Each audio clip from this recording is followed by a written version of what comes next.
just received.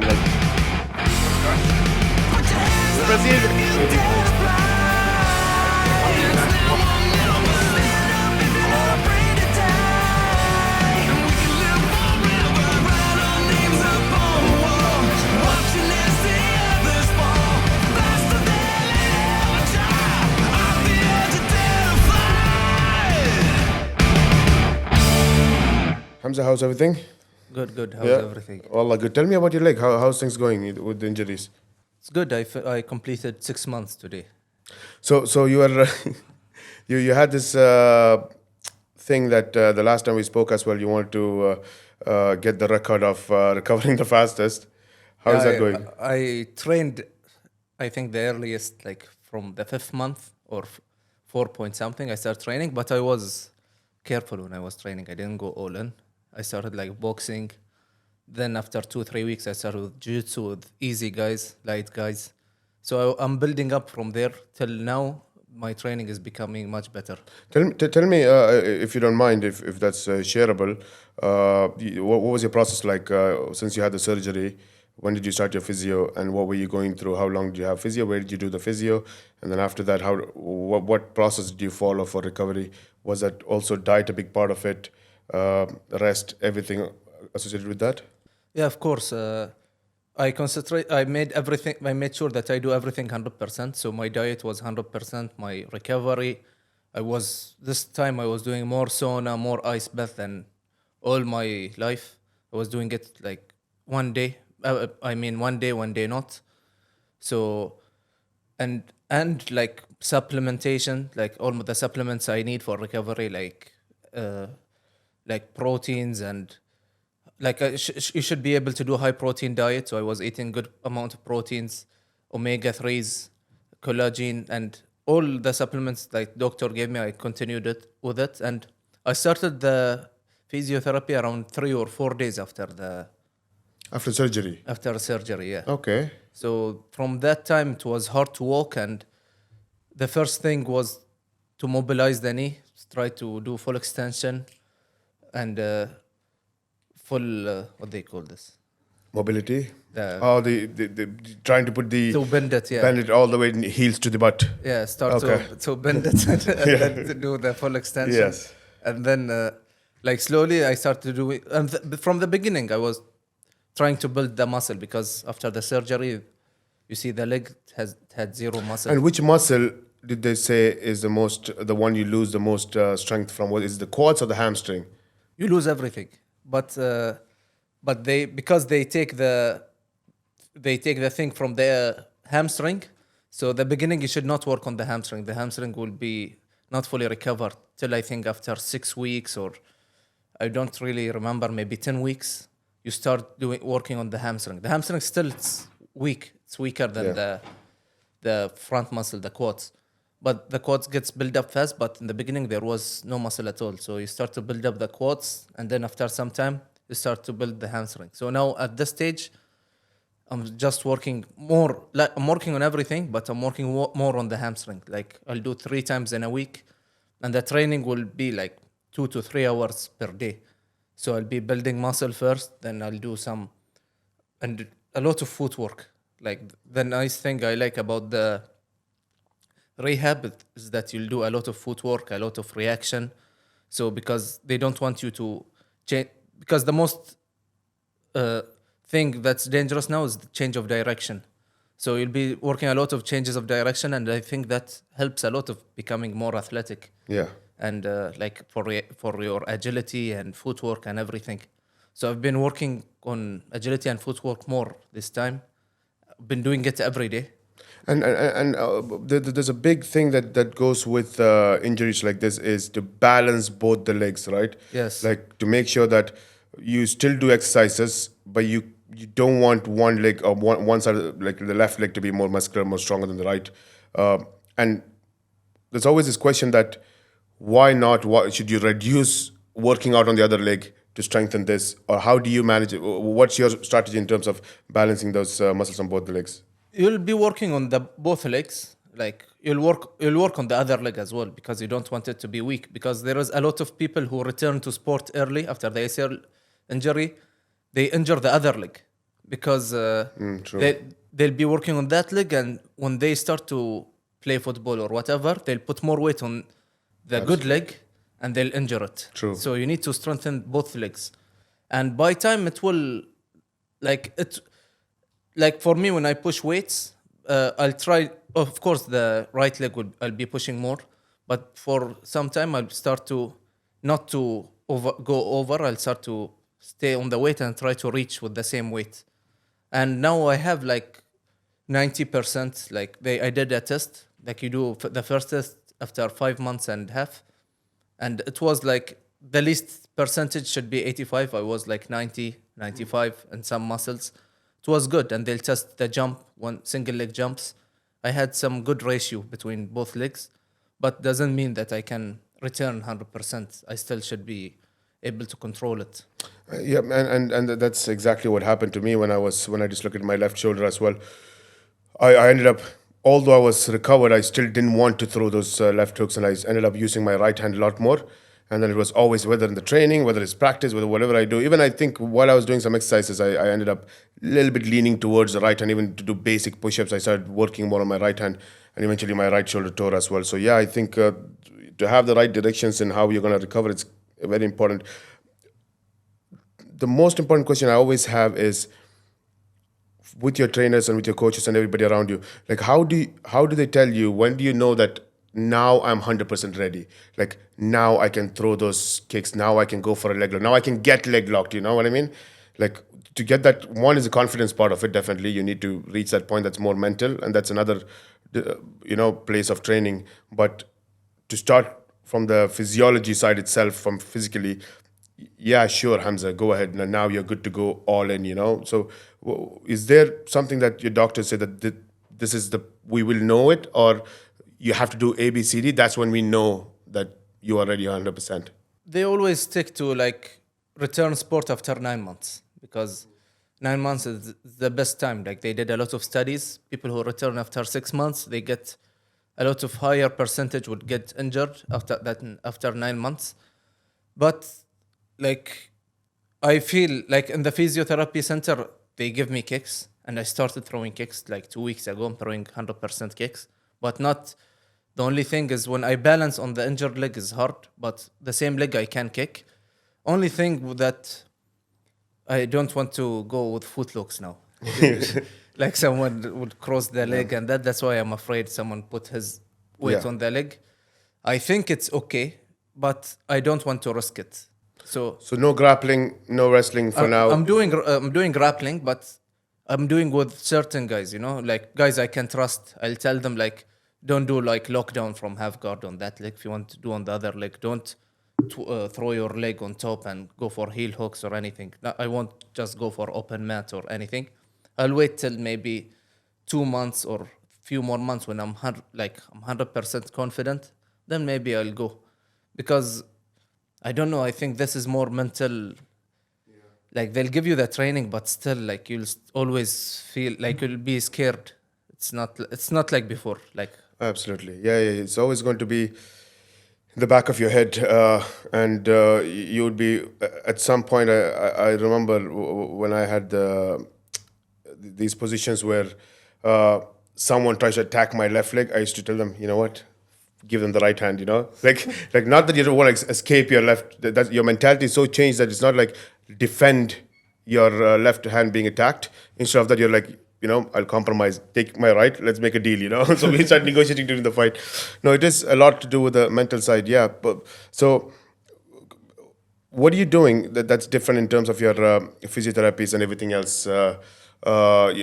Are you right now? I know that on the recovery side, you're doing a lot of recovery with the ice bath and everything else. But how's your physiotherapy? What do you do? What kind of training do you do? Are you still in that basic position? Because I know that you started kicking now. So what do you do at physiotherapy? a physiotherapy, it will be like maybe 3 hours, 2 to 3 hours. First, it will be like you'll warm up on the cycle, then you'll start doing some weight. You'll work on the weight machines. You'll work on the pushing and the leg extension, leg curls, like for the hamstring. You'll work on the kickbacks. Like there is a lot of training just for the hamstring. You'll do lunges, squats, like everything with legs, you'll start doing it. Did you try the blood restriction diet? Because I was talking to The what? blood restriction. I was talking to Dr. Jodhar the other day in our podcast. So he was saying one of the best things to do is the blood restriction diet, What is this? training, not diet, where you restrict the blood flow into a particular muscle, and you do your if you're used to doing like 100 squats, instead of doing that, they restrict the blood flow to that particular muscle, and then you do the squats maybe 5 or 10 times, and it's almost feels like you're doing 100 squats, and then you have that rush of blood flow to that particular area. And he says in our podcast, he was like, that's one of the best forms of exercise when you're doing a recovery.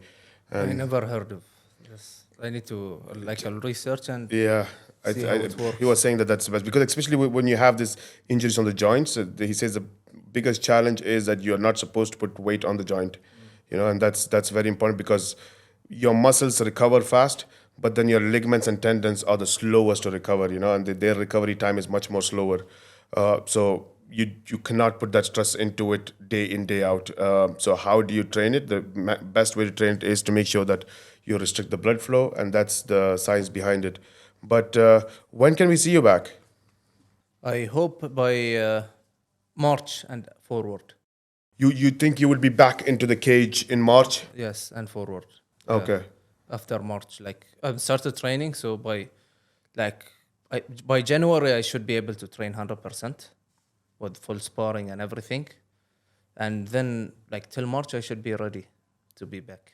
That's crazy, because that your weight class is still in a lot of conversations now. The bantamweight division of Brave is something that's going crazy. Everybody has different opinions about what's happening with the title, who should be fighting next, what fights should happen. So there's a lot of conversation that's going on that weight class. But we want to make sure that for me as a promoter, this was something that I want to leave it for 2024. And I said that, you know what, let's get all that questions answered in 2024. But the pressure we had after the title fight between Shorty and Nkosi in Colombia, it was crazy. So there was, you think about anything that could be a problem, was all there. There was talks about maybe it was because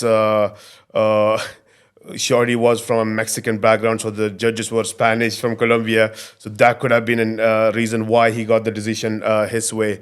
And that was something that was going around a lot. But then, and we had this discussion before the fight, I think. We had the discussion before the fight. I don't know if it was after the fight, but we had this breakdown of the fight, definitely. And I did a podcast after that with Sam as well to discuss about the event. And I made very clear, when the fight was over, I immediately called my team and I said that I think Nkosi got robbed in that fight. And then the next day, I think it was the next day when I had the podcast with Sam, and I came to the podcast and I was like, I think Shorty won that fight. I flipped as soon as I watched the fight again. So I think that's one of those fights that the more you watch, you change your mind every time you watch it. But it's also how you watch it, with what mindset you watch it. We spoke about the breakdown of what's going to happen in that fight, and a lot of things happened as we discussed. But one thing that we spoke about was the experience of Shorty Torres in that fight, and when you saw the first round and second round, for me personally, when I saw the first and second round, Shorty was measuring his opponent, and Nkosi did fantastic job. I mean, I didn't find any place where he was not better at. The clinches was dangerous, it reminded me of the Anderson Silva clinches when he was throwing those clinches and knees, and then you saw Shorty in the third round onwards, the front kicks and the clinches, he started countering those. So the three things I felt Nkosi was doing is, one was the clinches, one was the front kicks to the teep to the stomach, and then the cage control. He was much more stronger there. And then you see Shorty countering all three of those with his judo throws. He did the Muay Thai clinch, he went to the far shoulder, got the clinch, and flipped him. He started throwing those front kicks to the teep, and he started using his elbows to parry it with his elbows to strike on the calves. And then he was on the body clinch to the cage, and very hardly you see somebody putting his force on you on the cage and holding you there, and you're flipping the other guy around with the judo throw. So I think that experience mattered a lot. And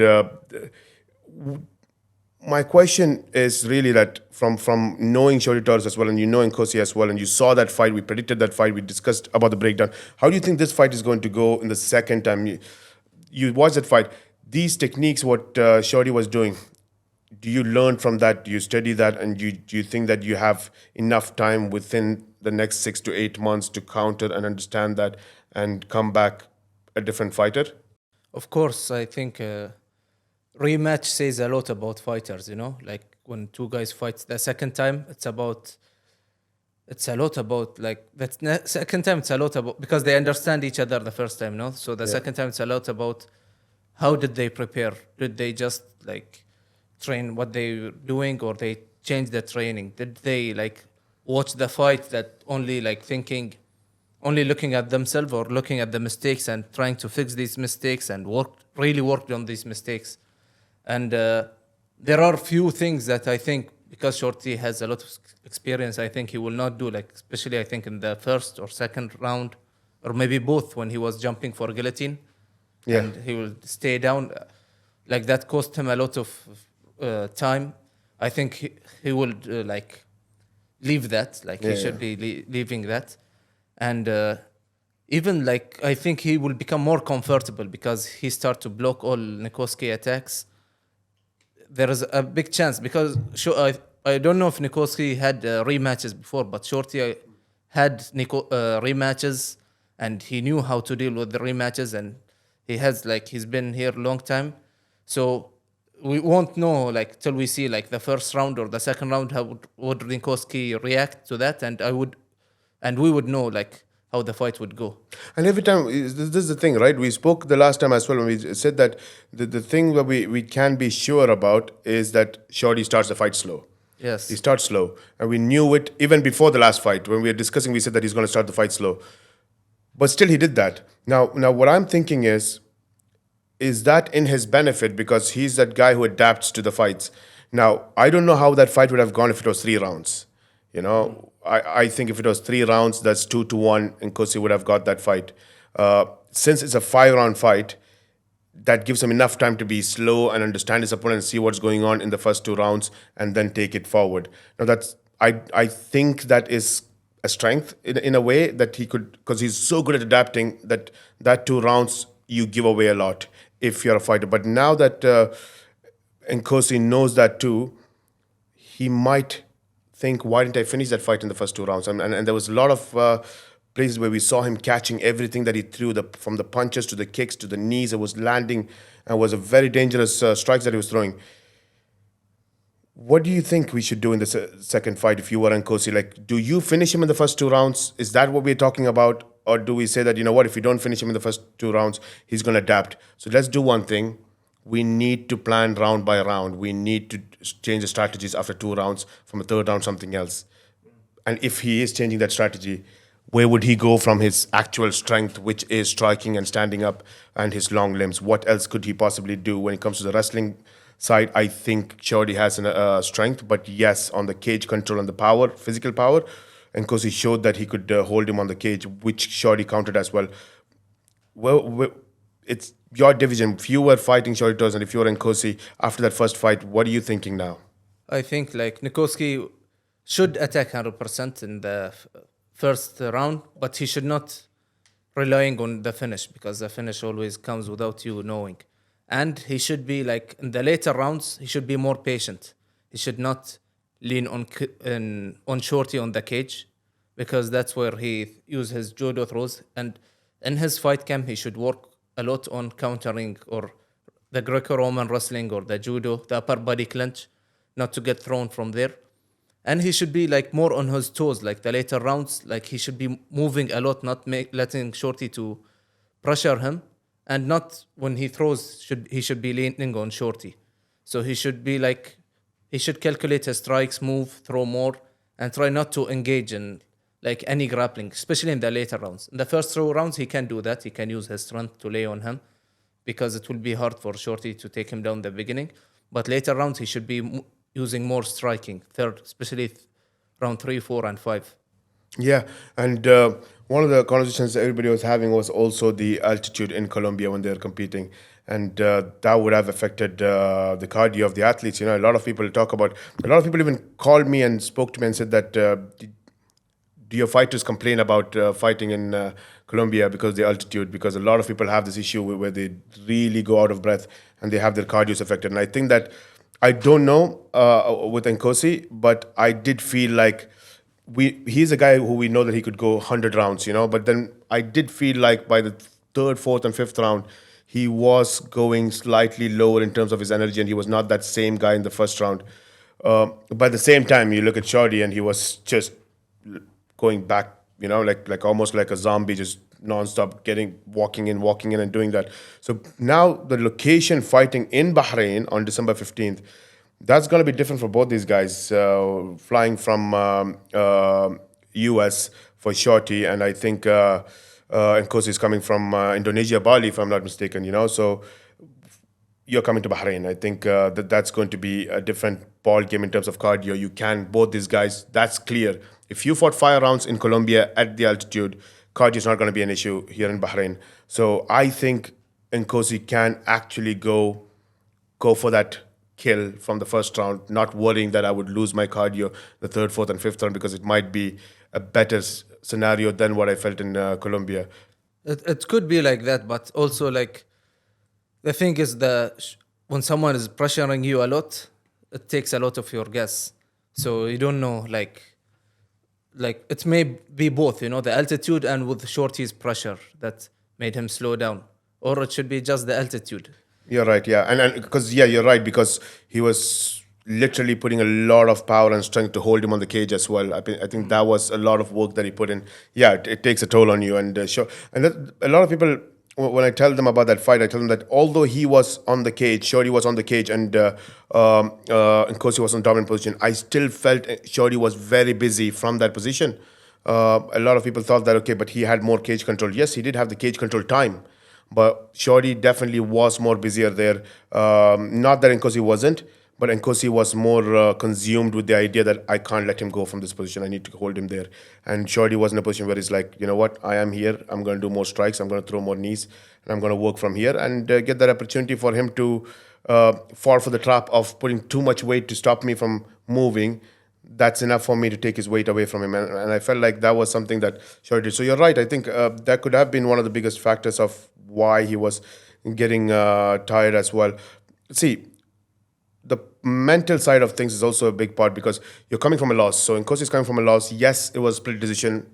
The world is split in terms of the idea of who won the fight. A lot of people think Nkosi won. I forgot to ask you, who do you think won the fight? I think it's split. Like it can be both ways. Like depend on the judges. If the judges would be thinking more on cage control, or like working or seeing the cage control, they would say Nikoski.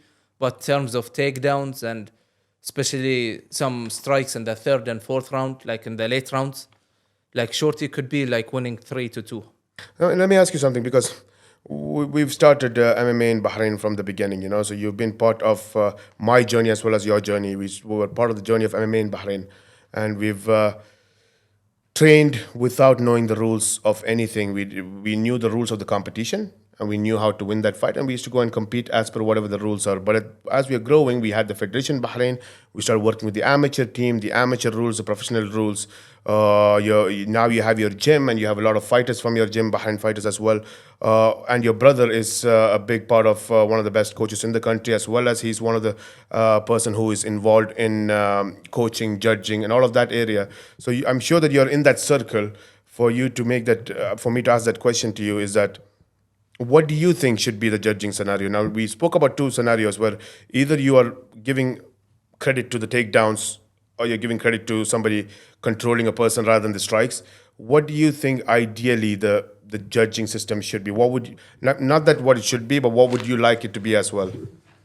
For the sake of the fight, you know, I mean, if you're a fighter, would you like to hold somebody down? I mean, that would be great to hold somebody down, but to hold somebody down and the guy is striking more, would you want the guy in the dominant position to win that fight? And what's the ratio? It depends on the house he's holding, you know.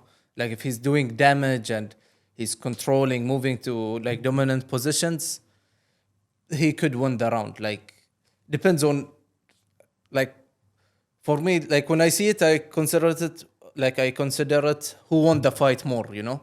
Like if I just do a takedown or I just push him on the cage and hold him there, and maybe he'll get he'll start beating me for 30 seconds, throwing strikes. But my thing is that word dominant position? Yes. Because the guy's on top, and why would you call it a dominant position? Because we were already judging it before seeing what's happening, correct? No, but not only on top. Like, let's say if I'm on top and you're on the guard and you're throwing elbows, you're going for triangles, you're still dominating, you know, even if you're down.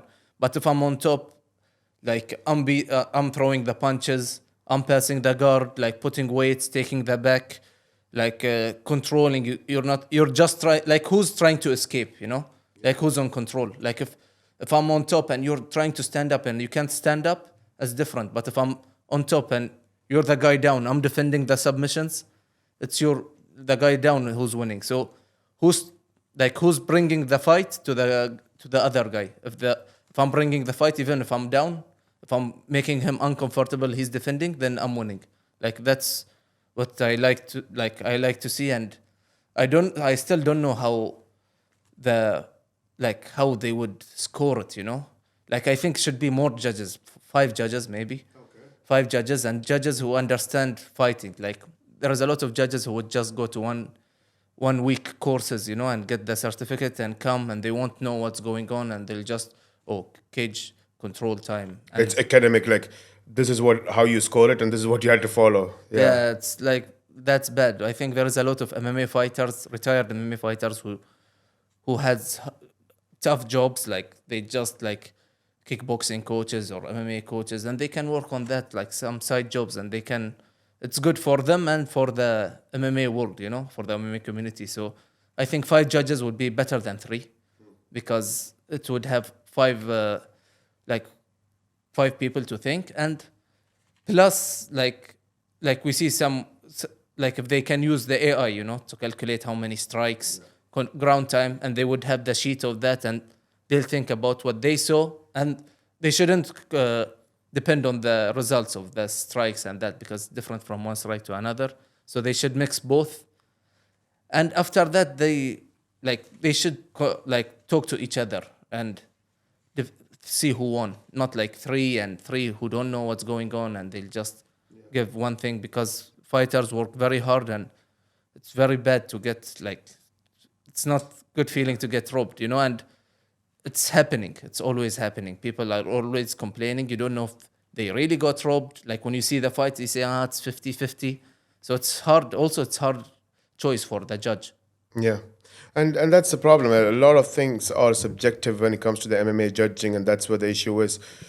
Like when we're looking at, and that's why I feel like a lot of terms have been given in terms of dominant positions. You know, you can't call something a dominant position and then say the other person was dominating, and you're like, but you gave it the word dominant position. That means instantly the judges are going to think that position is better than the other position, you know? That's why you need someone who understands like fighting, because if you explain to some academic guy, if you're on top, you're winning, they won't know. Yeah. They won't know this guy is attacking submission, or this guy's bringing the fight even though he's down.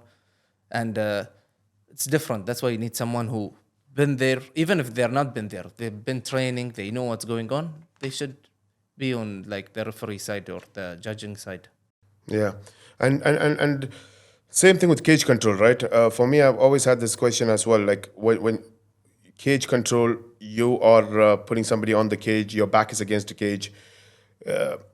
Some people like their back against the cage. I want my back against the cage. That's less work on my legs. That's less work on my positioning. I get more leverage to do it. I would love the other guy to work for his takedowns on me. Yes, from the other position, yes, you have more chances for the takedowns in that position. You have more offenses from that position, for sure. You are in that dominant position where you feel like you have more opportunities. But then ultimately, is it dominant really unless you apply it, you know?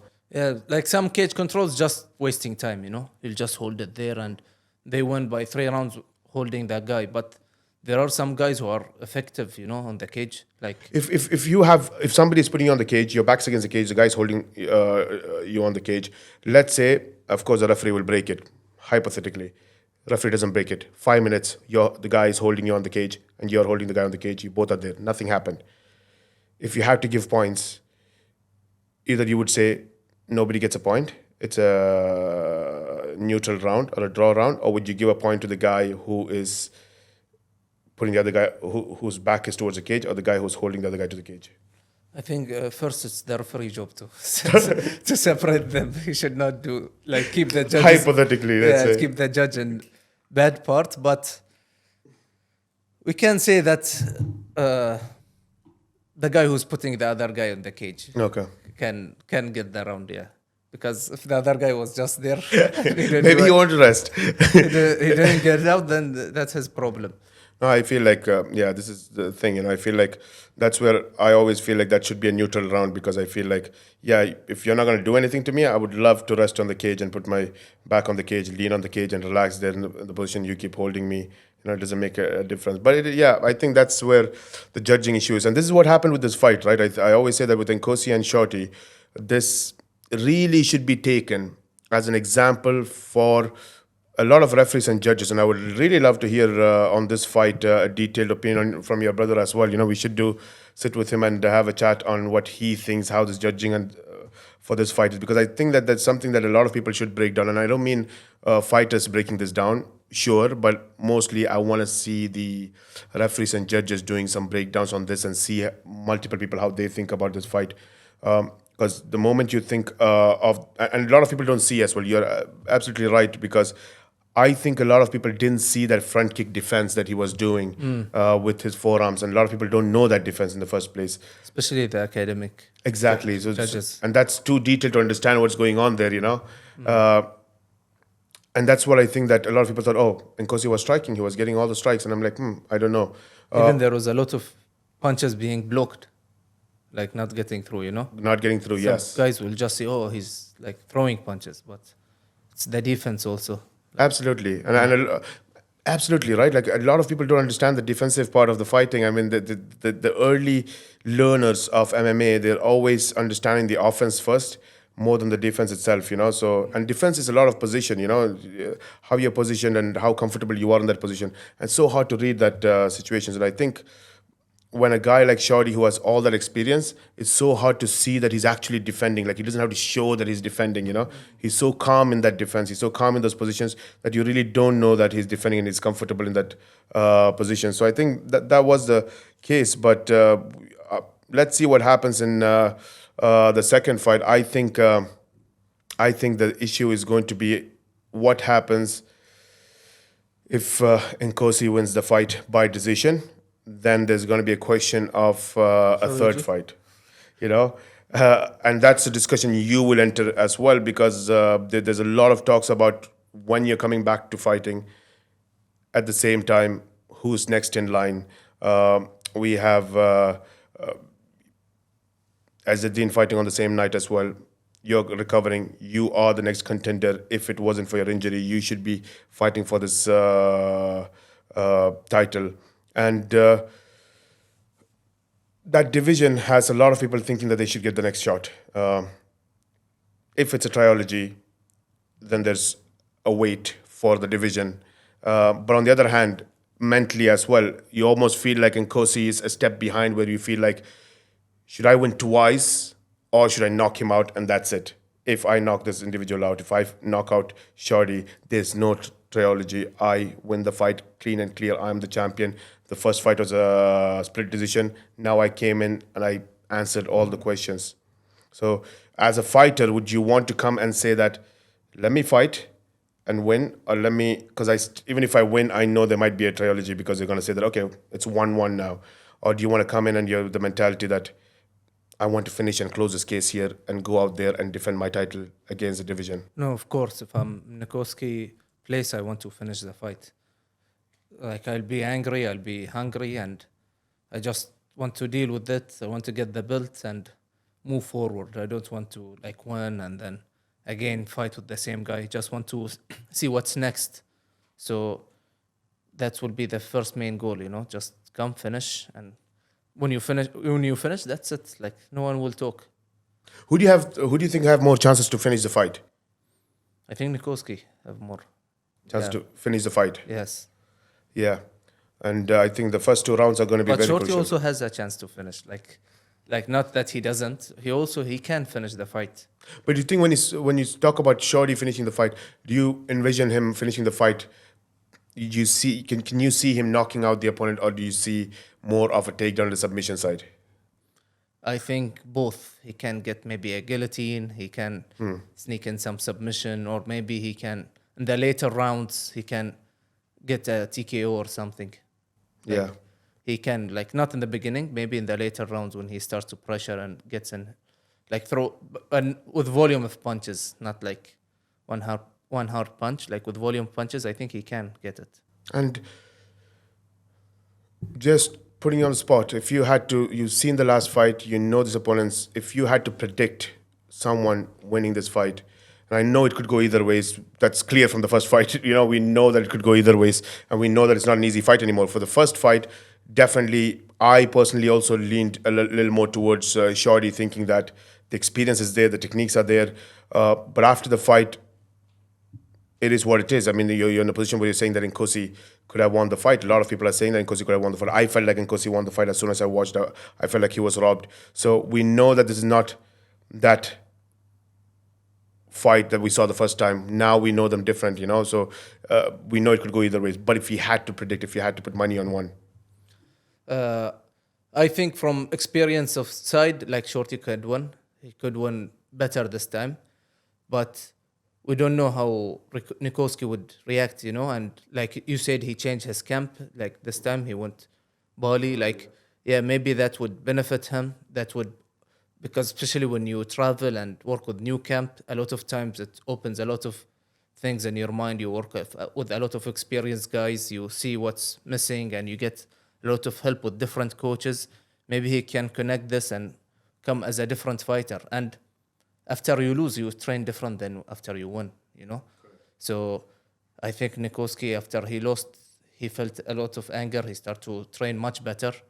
He started to train serious. And like when you get the belt, that's the most time you relax. So, but a lot of fighters get better after they get the belt. So that's why, like, especially with the close fights, it's hard to predict. Like, it's like 55, I would say 55 for 55 for Shorty. Okay. Yeah, like little bit I'll lean to Shorty. Okay. And the rest for Nikoski, because Nikoski would have the lost advantage. Like I call, when you lose, you have an advantage. Okay. No, true. And I think the saying goes, right? You're not a champion until you defend your title, So Yes. that is an important one.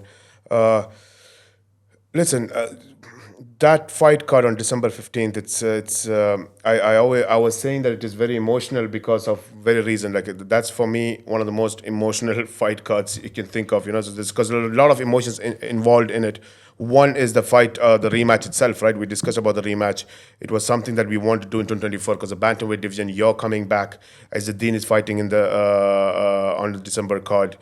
So all these opportunities of what's going to happen in the future, it's there, but we had the pressure of people wanting to end the story in 2023, and we had to make that title fight rematch in 2023 and start the new chapter of what's going to happen for that division in 2024.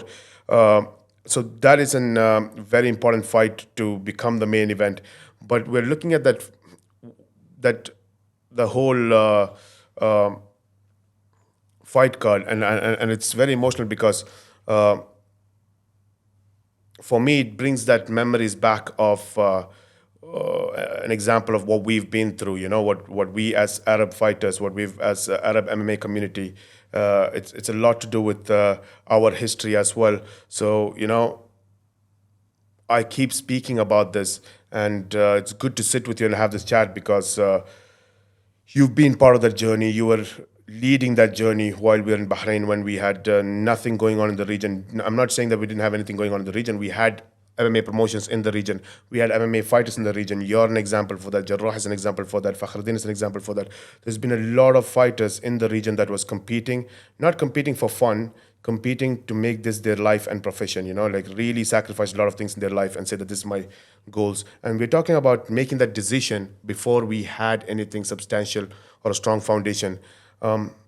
That talks a lot of the heart of the MMA community that we have in Middle East, and we didn't know where they could go. And when His Highness Sheikh Khalid, we started KHK MMA as a vision, And that's when you see really, for me, I've started seeing that the Arab MMA industry started getting a lot of changes where we started having. I started my fight in Dubai. You fought in Jordan. Remember Eldar fighting in Kuwait. Was it GFC?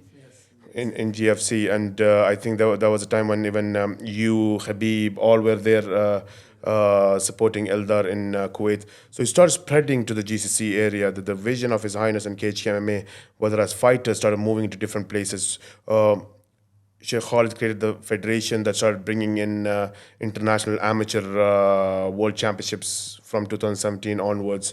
And then you had Brave Combat Federation, which I think was a center stone in taking all these athletes. We're looking at the likes of Hashim Arkhaga, Jarrah Salavi, Mohammed Fakhruddin, Ahmed Labban, Abdul Karim Salwadi, Kahtani, yourself, a lot of these athletes, Munir Lazes. We can go on and on. The guys who were put on that international world to see what these athletes really are. And they've been really exposed, not just as athletes. And these fighters, like yourselves, didn't only expose yourselves as fighters, but exposing yourselves to the international world. Also, really, what you did was exposing what Middle East is as an MMA community. And to have them compete in Brave, to have them compete internationally, show the Arab fighters worldwide, and all these changes that has happened since Sheikh Khalid has started this vision of MMA. Today, you're sitting here and we're looking at it and we're seeing the change in mixed martial in the region. Like, it's almost like the next generation will come and feel like this was there all the time. You have the biggest boxing event, you have the biggest UFC cards happening in the region, you have all the promotions moving into Middle East. You know, they're celebrating the Middle Eastern fighters. And we're seeing all that happen, you know. So it's to have one is the thought for you to be part of that journey and see all of this happen. Like, did you ever get the time to look back and see those stories? Like, I just recently today when I was coming in, I remembered, I remember Eldar fighting in Kuwait, you know, in GFC. Like, I completely forgot about all those things that happened before Brave as well. So just when you recollect all of them and the time when Khabib and Islam was here and nobody knew who they were, you know, I always say that they were in Jafar eating shawarma and nobody even knew who these guys were, you know, at that time, to introduce Dagestan to Middle East, to the GCC world. You were a big part of making that happen as well, you know. But from where they are today to seeing UFC 294, I think was the last event, when you're seeing Ikram, Makaev, Islam, all these guys, Kamza Chimaev, all these guys fighting in the card as the biggest draws of that fight card, and you're looking and seeing what Brave, KHK, and the system has done for these athletes. It's something that makes us proud inside, but from a realistic perspective of what change this has brought to the MMA community, being part of the journey, do you get in time to look back at that? You sit and see what's going on in this in the system. The only time I got like the first week of the injury, because I was sitting at home, and it's the only time like when I realized that it is like the best. Like, you know, there is a quote they always say, like, success is the destination, not the journey, not the destination. And that was the only time like I feel like I understand it, like, because it was the time that was nice, you know. The time, it's not about like winning the fight. If you look at when I was looking at the career, it wasn't about winning.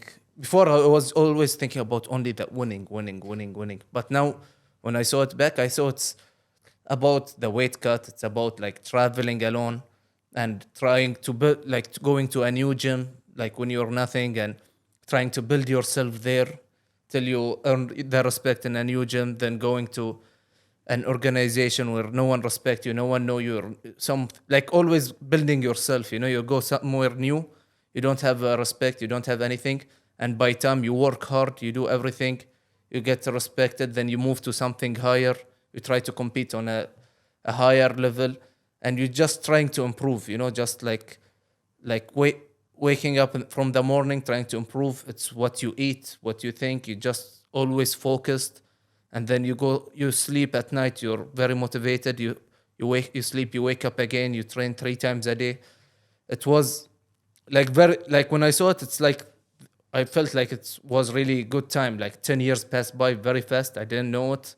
And because you're always working hard, you're always motivated, you're always focused, you're not taking any time off, there is a lot of like things coming out. Like you can see a lot of people like getting motivated, a lot of kids like feeling that they get motivated, they start doing MMA or they start doing their sports career, they get a lot of things like from you and without you knowing, you know, you're just trying to get better, get better, get better. You're try maybe it was always I had this thought that I wanted to be like the best athlete in the history of Bahrain, you know, that I want to be like I want to break new records. So the Bahrainis young generation, they would start to get more into sports. And I saw a lot of not only in MMA, I saw a lot of kids in different areas in sport. They would say, like, I get motivated when I saw you. I start doing that my sports more. I start being more focused. I start doing it more serious. Or I started doing MMA after I saw you. I came to the first Brave event. I was young. And then the next day I went to an MMA gym. And that's the best thing that makes me like want to continue. Want to bring new achievements so I have more impact on the on the region, you know. And like when I saw that, when I sat back and see what we started with, like at that time when I left university, I came out. I didn't do this I didn't do this for money or anything. I was spending like the full day in the gym. Like me and you were sitting all day in the gym, and it was like good time, you know. Like I remember I didn't think about, okay, maybe tomorrow I'll be poor or maybe I won't have. But it was at that time, it was like I just want to do that. I just want to be in the gym. I just want to train. It was nice, even if you get beaten in the gym. It was nice. It was always constant improvement. Like we're always looking at how we can improve, what we should do to improve. And we came a long way. We didn't know how to do a diet. Like we used to drink marai milk in the morning, the And strawberry liver milk, sandwiches, I think. strawberry milk in the morning, and we thought, oh, it's okay. It's strawberry milk. It's good, and like how it evolved through time, and these like the new generation come and they have everything ready. That's crazy. Like I see, like they always ask me, like guys who are 16, they'll tell me, oh, am I late? Like, and I think like when I was 20 years old, I didn't have any single clue on diet, and they're thinking, oh, we don't have a chance, and they're 15, 16. It's like it's crazy how things are Moving at a very fast pace, and the sport is growing, and that's why I feel like when on December 15th, when the event is happening, that's that feeling, because I remember those journeys of when we became that platform and it was very clear that why we as Brave, when we go around the world as well. Today we are boasting, I think this Saturday we reached 30th country, and we talk about how many countries we've traveled, but people don't understand the significance behind it, the significance of having those events where we had Hashim Al-Khaga and Jarrah walk out in Jordan for that fight. I mean, that was unbelievable feeling where the floor was trembling when the fans were going crazy for that fights. To have that international organization bring the best outside the world and have those fighters go abroad and fight and then come back to their home country and have the whole world talk about them. This is something that I feel like as Brave, as an organization, what we've done for the Arab fighters, I think this is where you see the feeling side of things, not in the papers or the numbers or anything else. It's the feeling side of. Before, always like everyone thought that Arab fighters couldn't compete with Europe guys, because like other sports, you know, like when you see like Arab sports competing with Europe sports or outside American sports or whatever, they don't give good results. Only sometimes very few. And everyone thought that oh, these guys only beating each other. But I remember when one Muay Thai, there was a Muay Thai competition in Lebanon. It was in 2012, and there was I don't remember a guy from where, Brazil or I don't know, like some good level Muay Thai guy came to watch, and he's like, that's the most aggressive competition I went through. That he said there's not a lot of technique. But these guys are so aggressive. And when Brave came, it gave the opportunities. Like in the beginning, it gave the opportunities for guys to fight with guys from abroad. and we saw that a lot of good results and guys like better and better coming from abroad, and Arab guys were winning, sometimes losing, winning, and they showed they can fight with top level athletes. No, absolutely, and that's where I feel like, it's not always about. A lot of people say, "Oh, why don't you host more events in the Middle East?" And we always say that where these champions were built and showcased around the world today was taking these athletes and making them compete internationally as well, as much as we've done doing the events in the Middle East as well. So when we look at those stories of the event, I still remember one of those events where we had in Bahrain. It was a combat week, and we had the likes of Fakhruddin and the guys standing on the stage to this amazing music that our production team put on, and they were raising their flags. And I think you were there on the stage as well. And I remember looking at one of our colleagues, and he was part of the beginning of MMA, just like us. We've seen Salwadis, Hamza Koohejis, Fakhruddins, and Jarrahs, and we've seen them from the beginnings. We've seen the Desert Force and the GFCs and all those events that was there in the beginning stages. And to finally see them on global television, where the whole world is watching, fighting against international athletes on the biggest stage that we've put on in the Middle East, and have them, you guys standing on the stage with spotlights and carrying your flags, proudly representing your country, I think. And when I turned back and looked at him to say that, man, this is giving me goosebumps. And I turned back and looked at him, I saw tears in his eyes, and I was like, man, this is like the most emotional thing that we could happen, because this is what it was all about. I mean, our purpose was that. And I remember Sheikh Khalid saying that this has to be the organization that is going to take MMA in the Middle East to the next level. But today it's become an organization that is becoming what it is for Pan America, what it is for Africa, what it is for Central Asia and Southeast Asia as well, similar to what we're doing in the Middle East. But this event, December 15th, it's almost like that last dance to see Jarrah Selawi come back and compete in Brave, and I feel like it's that image where we're looking at those Arab legends and Arab fighters to come together. And it's crazy that as a promoter, I have to say, not because I'm in front of you, I've said this multiple times since we started this, that it is really a shame, and we really miss you being in that card. Would have been really great for you to lead that, and I know that you'll be being in Bahrain. The team Arab fighters are coming to Bahrain. You'll still be there. You'll still be leading the team, and you've got your boys from Bahrain competing in it. And you've been part of all these athletes from Mahmoud Sebi, who was training at KHK with you guys. Jarrah is someone you know from the beginning of MMA, from the beginning. So I think you'll still be there, and I know that you're going to be. You've taken that decision to be there and captain this team to compete against UK and Ireland, but it's very emotional to get that last dance again, to see those Arab fighters again combined together after all what has been the history of Brave with Middle Eastern fighters and doing events and bringing this, developing all what we spoke about since 2015 till today, all the development that has happened. To see that again, to see those Arabs fighting together, where we have all these guys in one team competing against UK and Ireland, to show their quality, both the sides actually, but from the Middle East and the Arab perspective, it is very emotional for us to see that, yes, there are the likes of the up-and-coming new superstars of Mahmoud Sebi coming, and who's already become a big superstar since joining Brave in the MMA world, a lot of attraction on him. But to have that group again fighting and bringing those memories back of those times where we, the beginning stages of Brave, where we had those fights, where we had those great moments, I think it's really brings back that memories for me, and I feel like it can't be better with having a guy like Jarrah, who was a champion of Brave, to come back and lead that co-main event with the likes of Sebi, Hussein Ayad, Mohammed Zuhair, Ito, all of them from Bahrain, also getting the opportunity to join that team. All new guys from Bahrain, young guys, and there is a lot of like I think next year and the year after there will be a lot of Bahraini professionals, and it's good. Like, these guys need to know the Arab legends. I think they know them. Like, they were watching them since they're young, and especially like Jarrah, the amount of people he beat. The amount of tough guys he defeated, and the crazy fights he put. He had a amazing career in Brave. Like, I'm happy to see him. Like, you can say it's like his home. Brave. Exactly. Like, he did a lot on Brave, and he was The maybe a guy. little too homely with the face-offs, which always are crazy with Jarrah and his face-offs.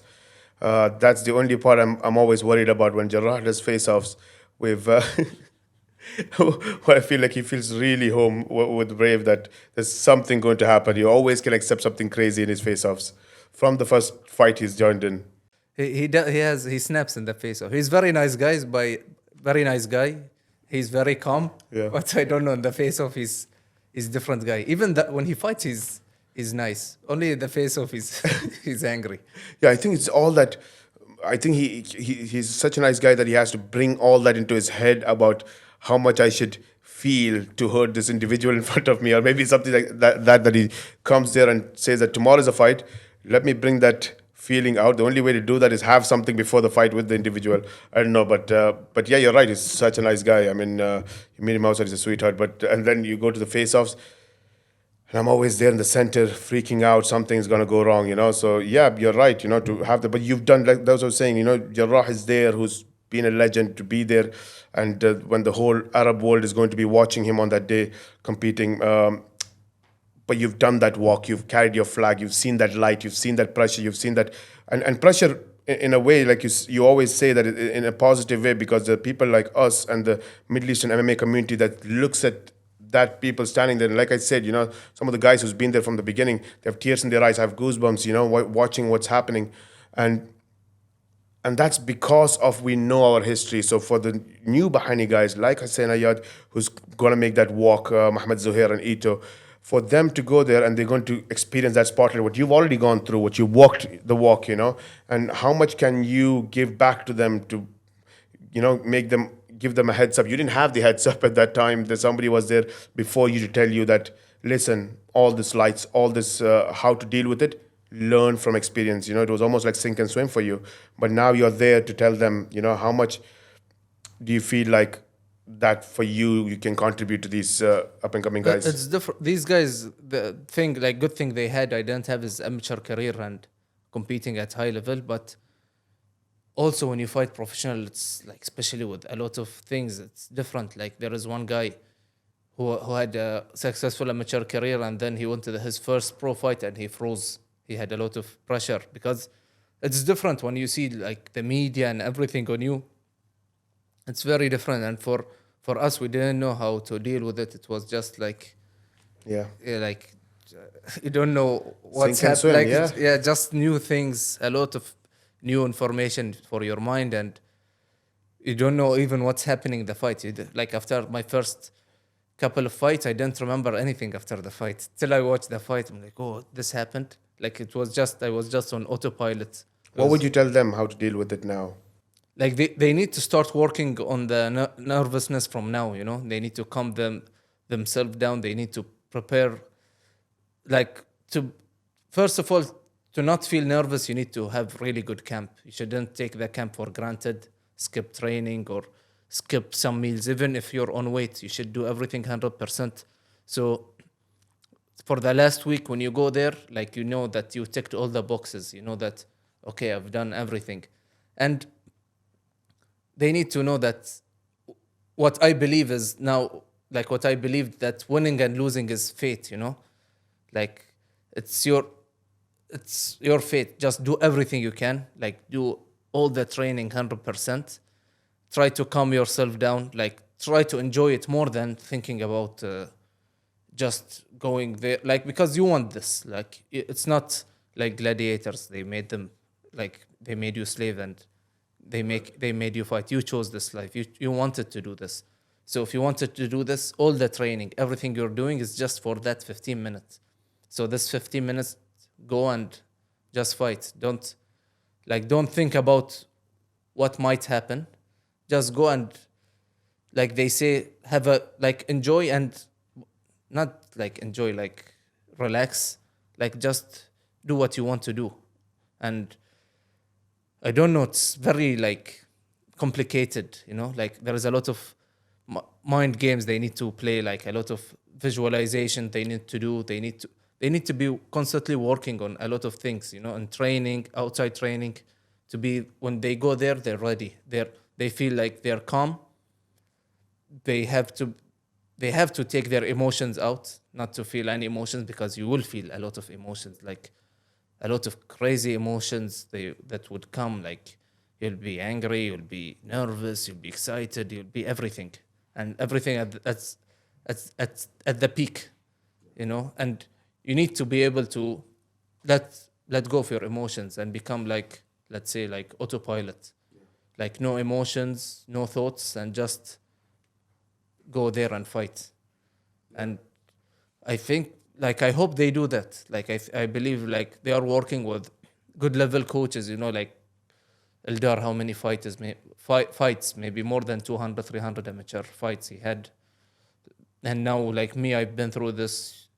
Yusuf had one fight, and there is like, we all like know what's happening. So they had this experience. Yeah, and yeah, I always speak about that journey to getting into a cage, to do that walk into the cage and being in the cage, not because you want to be a professional fighter, but I tell that that's an experience for everybody to have as a human being, because that's when you really realize that, like you said, you have all your 75 emotions all the way to the peak of it, and you don't have control when everything is on the peak. You have to step outside of your body and play the orchestra and balance each of them. You can't be saying that, okay, I don't need any fear, because then you're stupid. You know, you need to be happy, because you need the positivity to help you fight the outside negativity to come in. So like you said, a lot of work to be done. It's complicated, but to be able to measure them and understand yourself so much, to be able to put them in different positions and to step outside and make that balanced emotions human being, to send him into the cage and look from the You need outside. a lot of fights to do that. Like, was hearing Michael Chandler saying that he understood how to control his emotions after the 17th fight. So every time you'll be different. Like for me, the beginning I was so nervous. The first fight I was very angry, because remember Ataf lost, and you came and you started shouting at me, and I became very angry, and it didn't work. The second fight I was very motivated. Then then after a few fights I tried to calm myself down. So I went in the first round, I was just very calm, and it wasn't good. Like till the second round I start to wake up. So you need to find the balance, you You know. learn from these. Yeah, like every time you'll fix something, fix till you get, okay, what's good for me. And when you get what's good for you, then it would be really good. See, I always say, I was recently doing an interview, and I was saying that you had this nickname, the Pride of Bahrain. You know, it was a nickname for you as the Pride of Bahrain. And today, I genuinely, proudly feel that it is no more the nickname that you have. It's you are the Pride of Bahrain in terms of what you have done, what you have achieved, what the roadmap that you have created for the young generation.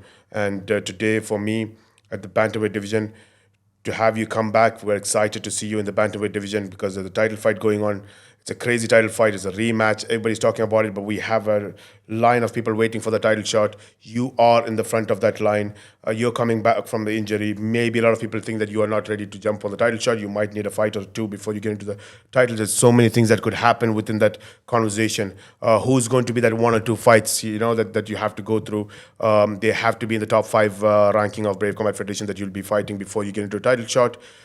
It could be the loser of this fight as well. So there's a lot of mix of emotions on the bantamweight division, and there is no doubt the likes of Shorty Torres, Hamza Kooheji, all of you guys today. If you look at the number three and number four ranked fight in the UFC, how Shorty Torres has easily taken care of him when during Brave Combat Federation times, and shows the level of where you guys are at the bantam division of Brave Combat Federation. And you had a very thin split decision loss again, which everybody thought it was a 50-50 side, where majority actually really thought that you won that fight against the Ultimate Fighter winner Brad Katona as well. So you have shown for the country, for Middle East, that you are at the top of the bantamweight division in the world today, and that is no more about your nickname being the Pride of Bahrain. I think it has just become part of you now, and not just a nickname. But we have the opportunity now for these guys, Mohammed Zuhair, Ito, and Hussein Ayad, to follow that trail and come back. But it's not easy for each one. I want to talk a little bit more about each individual because you know them better. You trained with them. You've been part of them. Hussein Ayad is not a new guy in the town. He's not one of those fighters that's coming from the new generations. He's been there. He knows it. He understands Brave Combat Federation. He knows the community of mixed martial art. He's been there from the beginning with you guys as well. He's had a tough injury, and that's something that that you can relate to as well. That he's gone through the tough injury of having that very hard to watch shin break, similar to the one we've seen when Anderson Silva was fighting Chris Weidman. Yeah, so it was similar to that. To recover from that, to have that confidence, you were talking a lot about the mental side of getting that confidence back in again. I think for him, this is so important of a fight because not only that he came back and he had a couple of fights, but this is going to be that fight for him where I think it is that almost like a and all or nothing, it is something that I think a lot of people have not gone through, but I have to be frank about it, that he needs this fight to be in his favor. So important because this is that important fight that he's coming back. He's going to prove himself, stamp himself to be back in the top level of the game, but to come back and show that he's completely recovered, he's back in the game, but also to be relevant in the division. He has a lot on his shoulder coming into this, but at the same time, he needs everything that he can get from Bahrain because he's fighting in his home country. When you have so much there to lose and so much to prove, and it's all or nothing kind of a fight, you need as much positivity and backing you can get and take advantage of fighting in your home country. But sometimes having all that weight can also become, I always talk about this, that if that slight turn happens, you could get derailed because when you see all this support coming into you, you take that support and add it to the plate of all that weight that's already there on you, and it becomes much more heavier, and you feel like the whole world is on your shoulder. You're training with him, you've seen him. Where do you see he stands, and how important is this fight for him? How do you see his training, his mentality? You know him well. You've seen him. You've trained with him. Tell me a little bit about what this means. Good thing about him, one of the things I see good, but for me as an individual, it's not good. But for him, it works with him that he doesn't care so much about the fight. He doesn't feel a lot of stress or that. For him, it's normal. It's just I'll go fight and that's it. But at the same time, he needs, like you said, it's like he needs to make improvement now. He needs to take his training serious. He needs to think that's the most important fight of my life. And every training should be 100%. He should take his trainings 100% and work on everything in the training, twice training a day. He should work on his conditioning. He should work like a professional athlete because now this fight, after he came back from the leg break, it was this kind of injuries takes a lot from your confidence, takes a lot from your kicks, and he's a guy that we know that likes to kick the legs a lot, and from that it would take a lot of confidence. But I think he's over it now. It's happened, I think 2019. It's 4 years. He's over it, but he should be able to because Hussein, he's been there. He has experience. He's fighting since the time I started fighting, 11 years now, almost 11 years. And he should be able to take this very serious and just to get the one. He needs to get that one, because he's in tough situation now.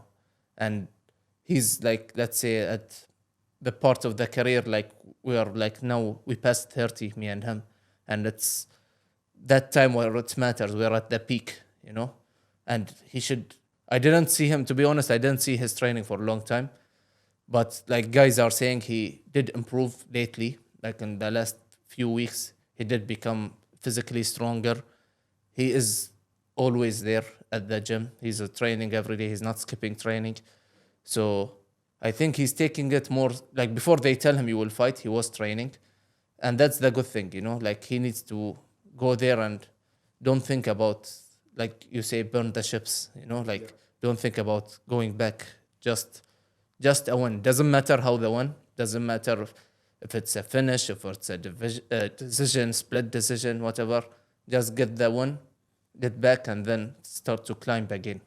And we always know that uh, fighting in Bahrain, and it's the famous walkout of yours when you fight in Bahrain. It's something that it's a spectacle to watch, you know, and I always wonder that how does it make the opponents feel when they're here? You really, it's not like I'm fighting in my home country.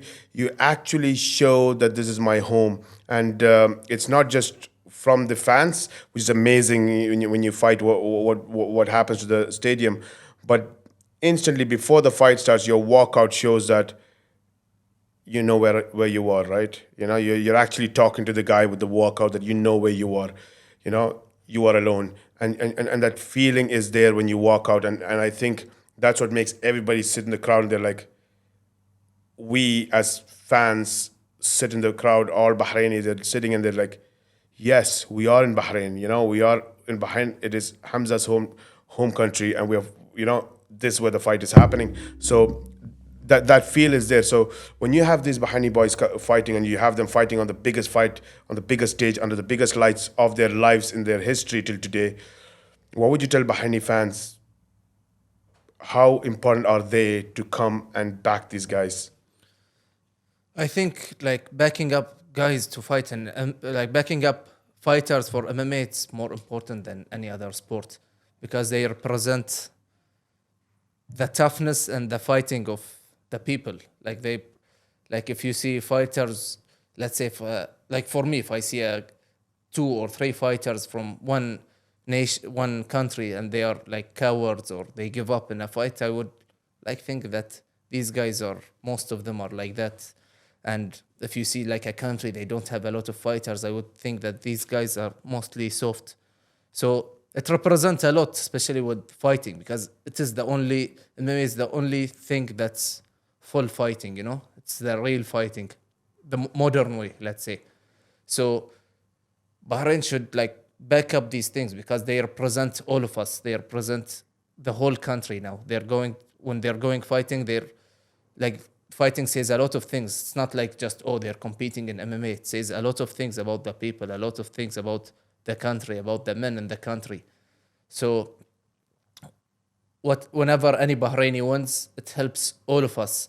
Whenever any Bahraini goes to a higher division, a higher like compete with better guys and win, it's good for all of us as Bahrainis. It shows, it gets our name out. Like, for example, like you saying, like before no one knows Dagestan and now everyone knows Dagestan, and everyone now, like when you say Dagestan, how they respect the place there, how they feel like, oh, there's a lot of men there.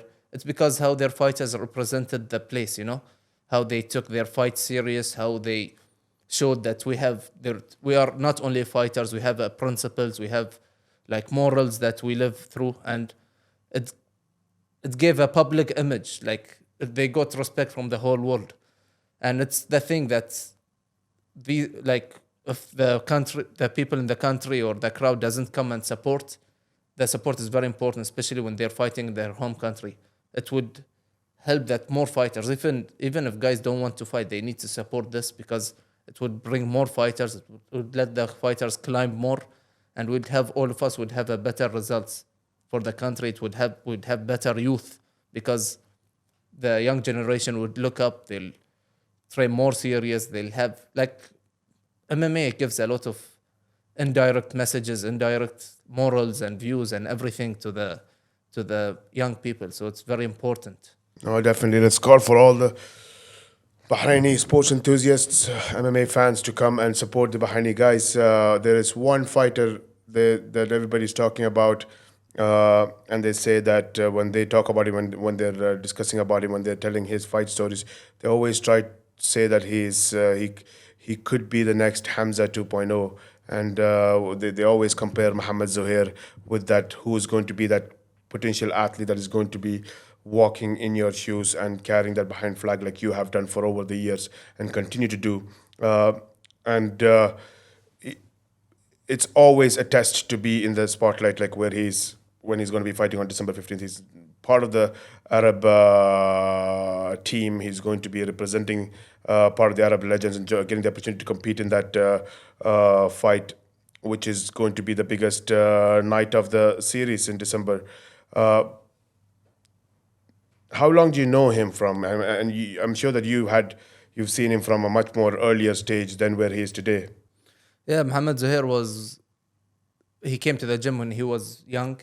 He started training with Yusuf for some time. I wasn't going to the gym at that time. I was always outside traveling and I was more active at that time. So I would come to the gym sometime. I would see him. He was really young, like 13, I think, or 12 years old. I don't really remember. And he was one of the guys that was really motivated. And the good thing about him, he has a heart, you know. He's not afraid when he fights. When he goes to fight, he goes 100%. And then Yusuf, he and Yusuf became close, and Yusuf was taking him to competitions where he started competing in jiu-jitsu. And at his age, at that time in Bahrain, he was winning. Even in gi jiu-jitsu, they were not doing a lot of gi.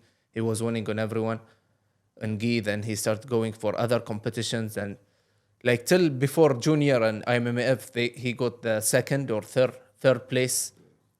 I don't remember, second or third place, and it was big accomplishment for Bahrain, you know, to get that, because he was the only Arab that got a medal at that competition. And he, like, for his weight category, he's strong. Like, he has very good grappling. He's very fast, very athletic, and when he was growing up, he worked a lot of being athletic, you know, a lot of pull-ups, a lot of rope climbing, a lot of conditioning, sprints. He was doing a lot of work with us. So now, like, he matured, his muscle grow, and for flyweight, I think he can definitely be very good and bring a lot of good results. He's one of the few guys in Bahrain that are coming up. Like, a lot of guys now are coming up, and he's one of the good ones. Yeah, absolutely. I mean, there's a lot of potential, a lot of, there is that thing where one, fighters like you have seen that you had to prove yourself and you had to fight, and then people are aware of it, but then there's also the challenge of the new generation that comes in, and a lot of expectations are put on them, a lot of expectations are put on them, and predicting their futures as well. What do you see in Mohammed Zohair specifically, that from his fighting style, that you feel like he has that potential to be that, in terms of what his strengths are in his style of fighting? First thing, like I said, it's his heart. He's not afraid. He would go 100%. He would attack. When he goes to fight, he'll bring the fight. He'll go for the opponent. He won't care like, oh, this guy have good striking. He'll throw his hands because his wrestling is there, and his strength is really strong for his weight. He's like strong and fast, so he has the speed advantage mixed with strength, and his grappling, his wrestling. His wrestling is very good. Even when we go Dagestan, he would wrestle with guys at his weight. He would give them hard time. He would take guys down. He still wrestle with guys that is heavier than him. He would take them down. Like, even I use him sometimes as a wrestling guy to like wrestle with him to work on my speed and that. So he have this advantage to keep pressure and go with the fight and throw some punches, get the takedown. Like in the World Championship, I think he won the semifinals by knockdown.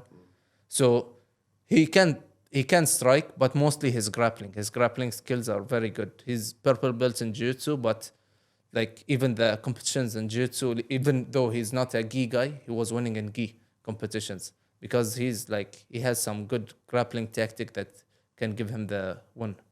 No, a lot of hype behind Mohammed Zuhair, and when they talk about heart, I think you've nailed it. I think that's one of the reasons why a lot of people also feel like he's Hamza 2.0, because they feel like the idea of what a fighter's heart comes from. You've always demonstrated that since the beginning of your fighting career. And then we have always a controversial figure, right? In every team, every event, you always have this one controversial figure that is hard to understand. And we've always had Abdullah Yaqub Ito. He's been one of those individuals where every event there's some stories behind him. There's some hidden stories around that floats. But to be honest, if Mohammed Makayev, he said that the one of the toughest fights he had in his amateur career was Abdullah Yaqub, actually, and that was I remember watching that. I think it was Oceania's championship or something where the fight was happening. And I remember watching it at early morning because the time difference, we're in Bahrain, watching it. And when I saw that fight, and it was a very close fight, and after I watched the fight, I was like, was it because I'm sleepy that I find it this way? But then the next day I watched it again. I really saw one of the best performances I've seen from Abdullah Yaqub. And then turning pro in Brave Combat Federation, it is that step that he has to take. But it is a mixed emotion from the people that speak about him. I've seen a lot of people comment about the next athletes from the Middle East, and they always are skeptical about Abdullah Yaqub and Ito, Abdullah Yaqub, because they find it that he's inconsistent. And a lot of people say that he's inconsistent in the sense that every fight that he comes in, he's not the same. You're seeing a strength in a fight, and that strength is not the strength in the next fight, from his amateur career to the pro career.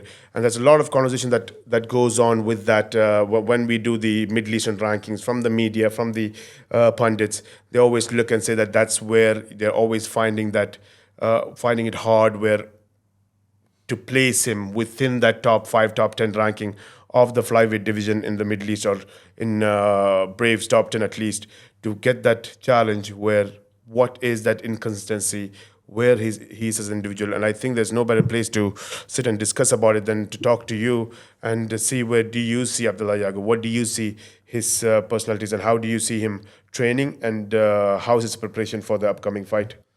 I think he's the most talented guy in KHK.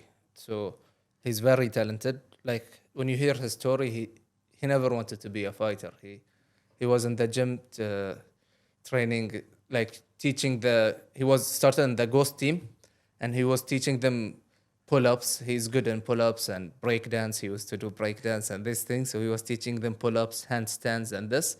And he's tried to train with them. Like when he finished the class, he'll see them training, and he's like, I'll go train. Then he's like, oh, there is a competition, you want to fight? And it just happened from there. Like, oh, there is a competition, let's go fight. And then they told him, you should be pro. And And all this time, let me get this straight. So all this time, even when they're telling him you need to get a fight and you want to go pro, did anybody ask what does he want? they just tell him, he's like, he's just going with the flow. He's like, okay, I'll do it. And he'll just train. Like, I think what, if he takes his career serious, he can be one of the best flyweights in the world. I think he can be like top 5 easy if he trains, especially if he trains after the fight. But that's the thing. And maybe I think when he start to get more wins, more results, he'll start to get more motivated, and maybe he'll take the, like we see that with a lot of talented guys. They're not serious until they start to see results. Then like, okay, well, maybe we'll get something out of this. Maybe we'll get. So the more wins he gets, I see him improving in his training a little bit more. And I think by time he would take his training serious, the earlier, of course, the earlier the better, because you don't know like till when his peak. But he's very talented guy. He's really strong. Like even if you see the way he trains, the gymnasium stuff he does, his body, he learns very fast, and he's good. That's the thing. He just needs to get his mind right. Like He just doesn't know if he's a pro fighter. Maybe I've heard the story before because that's why it was very interesting. I was laughing when I heard you say it because I've heard the story about him fighting and going pro, and all this was a process that was happening because he was in the gym and he ended up getting the opportunity to fight, and he went and took that opportunity and competed, and then they told him to go professional, and he did go professional. Do you think about the story? Does he still know that he's fighting professionally, and what does that mean, and that is a career, or is he still competing? No, I think he understands more now. Like he he knows that. Like now he start to understand that okay, it's something serious, but Not completely. not completely. Yeah. Like still, like when he goes to fight, like his view of fighting is different than professional fighters. His view of fighting is a, like sport, like competing in sport, like it's Yes. friendly. Participation in a sporting like event. it's friendly. Like he won't have any bad intentions toward Yeah. his opponent. He won't feel like Yeah. he wants to beat his opponent. He feel like I need to go there and win, and he won't be scared. He won't be like, I don't mean it that in the wrong way. Like he'll be scared or that. No, he'll respect his opponent, but he won't have any like bad feelings toward his opponent. You know, like he'll go there. He just wants to win and move on with his It's life. not like my career, my future life, my opportunities. Just a participation in a sports competition, and it I is. think it's more now that Yeah. okay, it's my professional career. He's getting more. I saw him like he's like lately. I saw him started working on his strength conditioning with a private coach. So I saw him like taking better steps than before. Like he is taking better steps. He is more like he is getting evolved. You know. That's the craziest story that we'll ever hear in the MMA world might be to see that an athlete have trained, competed, went to the amateur level, competed with the highest level of amateur athletes like Makaevs, and then moved into the pro division and fighting in Brave and fighting in the biggest night of Brave But event. when he's training for a fight, he trains. Hard. Yeah, he trains hard. He doesn't skip train. Like when he has a fight, he's consistent. Yeah. The only thing, like after the fight, he'll be training his own thing. He'll be working on his body conditioning and these things, like his training, his pull-ups and handstands and gymnasium stuff. He'll be working on it, but not like he's always eating healthy. He's always training, but not always training MMA. And that's the crazy thing. I think you mentioned that he's one of the most talented guys in KHK. Yes. And with that talent, a lot of that talent comes from natural God's gift, let's say, genetics as well, right? Yes. And that's hard to understand. Why do I have it? Where did it come from? And maybe one of the areas that really needs work is to understand how to build talent through hard work and day in day out sacrifice, and that's we've seen multiple times with a lot of athletes from that way because they don't understand where did they get the talent from. How did I get it for me to be able to know when I'm losing it or when I'm not able to apply it in a fight? And that's been one of the biggest question about, do you prefer a naturally gifted talent or a person that has been made to have that talent? And that's always people say that made talents are much more mentally Yeah, stronger. because it would take time. It will take like 8 years maybe to build, to become as athletic as the natural guy.